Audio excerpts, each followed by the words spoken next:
কৃষি বিষয়ক সম্পাদক মোহাম্মদ বাদশু শেখ এবং উপস্থিত মুর্শিদপুর উপজেলা যুবদলের সংগ্রামী এবং বিপ্লবী যুগ্ম আহ্বায়ক কামরুজ্জামান স্বপন এবং গোবিন্দপুর ইউনিয়নের আহ্বায়ক কমিটির সদস্য সচিব জনাব এম মিঠুল আসকার এবং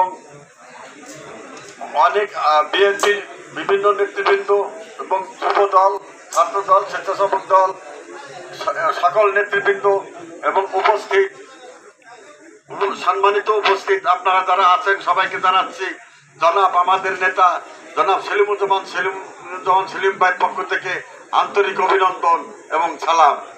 ভাইয়েরা, আমার বক্তব্য বেশি দেব না, কারণ বক্তব্যের সময় সামনে। এখন শুধু আমাদের জানাচ্ছি যে আমাদের নেতা এই মুর্শিদপুরের এক আসনের নেতা বিএনপির নেতা জনাব সেলিম ধানের শীষে নির্বাচন করবেন এবং তিনি নমিনেশন পাবেন। আপনারা দয়া করে তাকে সমর্থন দিবেন এবং ভোট দিবেন। ভোট দিয়ে তাকে জয়যুক্ত করে সংসদে পাঠাবেন, এই আশা ব্যক্ত করছি এবং দোয়া চাচ্ছি।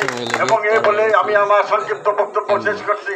বাংলাদেশ জিন্দাবাদ, শহীদ জিয়া অমর হোক, খালেদা জিয়া জিন্দাবাদ, তারেক রহমান জিন্দাবাদ, সেলিম ভাই জিন্দাবাদ। ধন্যবাদ আপনাদের সবাইকে।